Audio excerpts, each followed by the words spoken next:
राजश्री शाहू महाराजांनी 125 वर्षापूर्वी दिलेलं 50% आरक्षण नेमकं काय होतं? शिक्षणात आरक्षण देण्याचा विशेष प्रयत्न कसा केला? काय होता आरक्षणाचा जाहीरनामा? जाणून घेऊया आजच्या या व्हिडिओतून. नमस्कार, मी तन्वी सुनील आणि आपण पाहत आहात प्रबुद्ध भारत. राज्याची अधिकार सूत्रे हाती आली तेव्हा सर्वत्र एकच सुशिक्षित जातीचे वर्चस्व होते. ऑफिसातून मागासलेल्या जातीचा एकही नोकर दिसत नव्हता. म्हणून त्यांचा दर्जा वाढवण्याकरिता मागासलेल्या सर्व जातींच्या लोकांना नोकरी देण्याचे धोरण मला ठेवावे लागले. शाहू महाराजांनी 16 एप्रिल 1920 रोजी नाशिकमध्ये आयोजित करण्यात आलेल्या निराश्रित सोमवंशीय समाजाच्या सभेत केलेल्या भाषणातील हा अंश. शाहू महाराजांनी मागासलेल्या वर्गाला जवळपास 125 वर्षापूर्वी म्हणजे 1902 मध्ये नोकऱ्यांमध्ये 50% आरक्षण जाहीर केलं होतं. देशातला तो आरक्षणाचा पहिला निर्णय. त्याचबाबत भाषणात त्यांनी ही भूमिका मांडली होती. आरक्षणाच्या मुद्द्यावरून गेल्या काही महिन्यांपासून महाराष्ट्रातलं राजकारण पेटलं आहे. वेगवेगळे वाद समोर येत आहेत. पण शाहू महाराजांनी दिलेलं आरक्षण कसं होतं, त्यामागची भूमिका आणि इतर पैलूंची माहिती आपण घेणार आहोत. शाहू महाराजांनी 26 जुलै 1902 रोजी करवीर सरकार गॅजेटच्या माध्यमातून हा नोकऱ्यांतील 50% आरक्षणाचा निर्णय जाहीर केला होता. डॉक्टर जयसिंगराव पवार यांनी शाहू महाराजांवर विस्तृत असं संशोधन आणि लेखन केलं आहे. त्यांच्या राजश्री शाहू छत्रपती जीवन आणि कार्य या पुस्तकामध्ये आरक्षणाच्या या जाहीरनाम्याबाबत माहिती देण्यात आली आहे. तसंच या जाहीरनाम्याच्या उपलब्ध असलेल्या प्रतींमध्ये याबाबतचा मजकूर पाहायला मिळतो. तो खाली देत आहोत. सध्या कोल्हापूर संस्थानामध्ये सर्व वर्णाच्या प्रजेस शिक्षण देण्याबाबत त्यास उत्तेजन देण्याबद्दल प्रयत्न केले आहेत. परंतु सरकारच्या इच्छेप्रमाणे मागासलेल्या लोकांच्या स्थितीतही सदरहू प्रयत्नास जितके यावे तितके यश आलेले नाही. हे पाहून सरकारास फार दिलगिरी वाटते.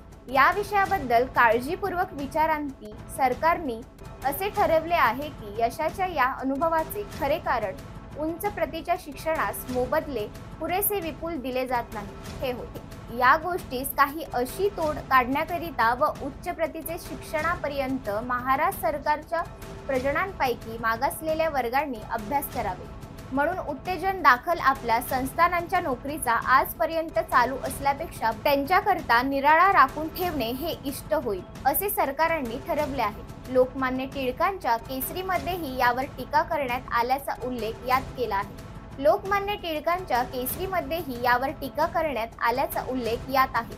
हे असमंजस्य कृत्य असून त्यांचा म्हणजे महाराजांचा वृद्धिभ्रंश झाल्याचं टिळकांनी म्हटलं होतं. तसंच मराठा या इंग्रजी वृत्तपत्रातूनही टिळकांनी टीका केली होती असं जयसिंगराव पवार लिहितात.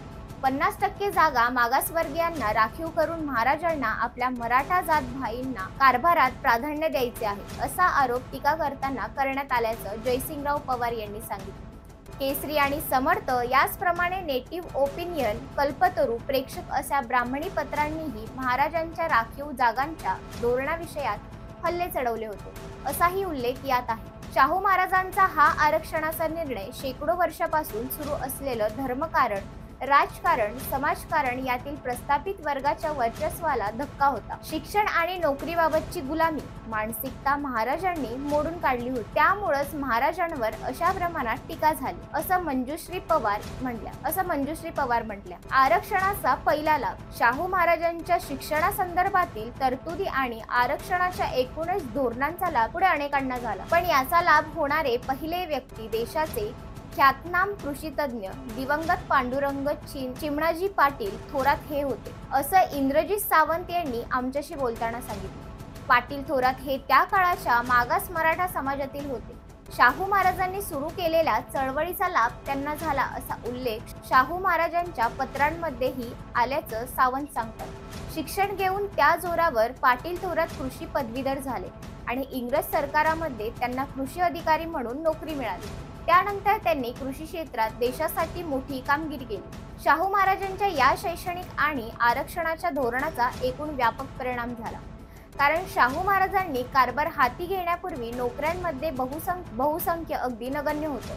पण त्यांचं निधन झालं तोपर्यंत ही परिस्थिती पूर्ण बदलली होती. त्यावेळी सरकारी नोकरीमध्ये असलेली बहुसंख्य हे उच्चवर्णीय नव्हे तर बहुजन समाजातले होते. आणि त्यामागचं कारण होतं ते आरक्षणाचं, असं सावंत सांगतात. अशाच महत्त्वपूर्ण अपडेटसाठी पाहत रहा प्रबुद्ध भारत. व्हिडिओ आवडल्यास लाईक, शेअर, सबस्क्राईब करायला विसरू नका. धन्यवाद.